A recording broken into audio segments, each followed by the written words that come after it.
Olá, meu nome é Maísa Ubrig, eu sou fonoaudióloga especialista em voz, mestre e doutora pela Faculdade de Medicina da USP.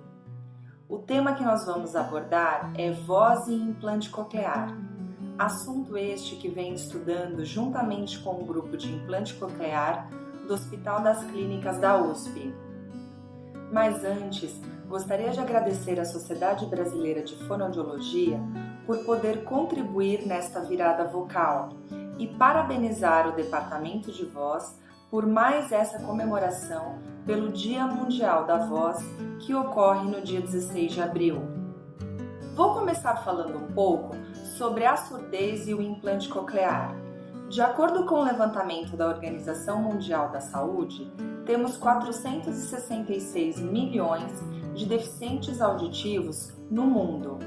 Dentre os dispositivos e os recursos utilizados, há o aparelho de amplificação sonora individual e o implante coclear, ambos realizados com indicação médica.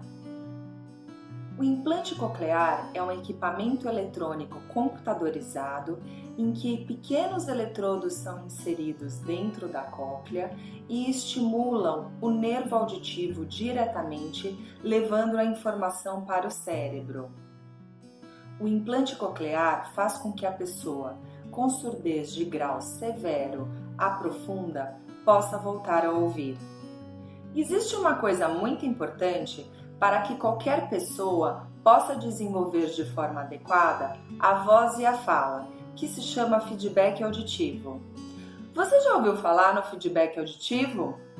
O feedback auditivo, ele dá retorno da nossa própria voz imediatamente durante o processo da comunicação, e ele também é bastante importante para os ajustes vocais que realizamos da infância até a fase adulta, assim como no desenvolvimento da musculatura da laringe, que é o órgão que produz a voz. Há um conceito bastante importante para entendermos as alterações vocais nos deficientes auditivos. As pessoas que nascem com surdez ou a adquirem antes do desenvolvimento de linguagem, nós chamamos de surdez pré-lingual. Essas pessoas com surdez pré-lingual apresentam uma voz de pior qualidade, dificultando muitas vezes a compreensão por parte do interlocutor, que é o nosso ouvinte durante o processo de comunicação. De acordo com alguns estudos, as dificuldades na voz e na fala são maiores quando o indivíduo é implantado tardiamente, isto é, após os 4 anos de idade e quando já passou pelo processo de desenvolvimento de linguagem. Essa é uma realidade comum em países subdesenvolvidos como no Brasil, mas felizmente temos visto os implantes cocleares sendo realizados precocemente, inclusive no SUS, no Sistema Único de Saúde. Alguns estudos também mostram que crianças implantadas ao redor de 1 ano de idade ou mesmo antes do desenvolvimento de linguagem vão apresentar vozes de qualidade bastante semelhante a crianças ouvintes por volta de 8 anos. Isso quando realiza juntamente a reabilitação auditiva e a fonoterapia. Temos ainda também pessoas que desenvolvem a surdez na fase adulta ou quando crianças mais velhas, depois do desenvolvimento de linguagem. Nesse caso, chamamos de surdez pós-lingual. Nessa situação, perdem também o monitoramento da própria voz pela falta do feedback auditivo. Ainda nesses casos, a voz também pode sofrer algum prejuízo, mas ainda assim permanecem com uma melhor qualidade em relação aos surdos desde pequenos. Você já reparou que a voz do surdo pode apresentar algumas características próprias? Ela pode ser fina ou grossa demais para o sexo e para a idade. Pode ser, por exemplo, muito hipernasal, quando a energia do som está muito concentrada no nariz, ou mesmo o inverso, quando existe hiponasalidade, isto é, a ausência de nasalidade, e é como se o indivíduo estivesse falando sempre com o nariz entupido. A projeção da voz, assim como a velocidade de fala, também podem estar inadequadas. e é muito comum verificarmos dificuldades na produção correta dos sons de fala.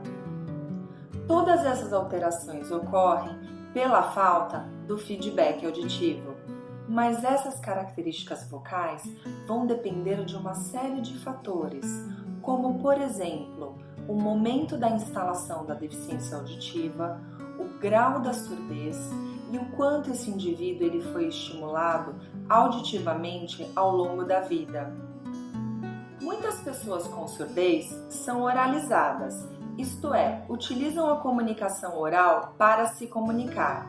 Muitos deles também realizaram estimulação auditiva e fonoterapia para desenvolverem melhor a fala. O fonoaudiólogo especialista em voz pode contribuir com a equipe de reabilitação com fonoterapia vocal específica para os pacientes que apresentarem alterações vocais, utilizando exercícios para promover melhor desempenho da musculatura laríngea, ajustar a voz no rosto, favorecendo uma melhor produção e projeção da voz. Mas uma melhor produção de fala também é bastante importante para este processo, por isso também trabalhamos frequentemente a articulação, a produção dos sons de fala. Podemos utilizar também a foto da voz no computador, que mostra ao paciente como ele produziu o som por meio de um apoio visual. Esse feedback visual, juntamente com o feedback auditivo proporcionado pelo implante coclear, contribui para uma melhor percepção e produção dos fonemas trabalhados. Eu trabalhei bastante esse conceito na minha tese de doutorado, adaptando a terapia de voz tradicional para as dificuldades de respiração, fonação e articulação de usuários de implante coclear. Com o restabelecimento do feedback auditivo proporcionado pelo implante, também podemos trabalhar uma melhor monitorização da própria voz. O intuito final é melhorar a comunicação global, tanto para os adultos que estão no mercado de trabalho e socialmente, assim como para as crianças. Existe um projeto que se chama Surdos que Ouvem, um projeto muito legal de usuários de implante coclear que também utilizam a linguagem oral para se comunicar. Vale a pena conhecer. Eu também gosto de usar Surdos com Voz. Como mensagem final, gostaria de dizer que em tempos de distanciamento físico, a voz nos aproxima. Seja sempre amigo da sua voz.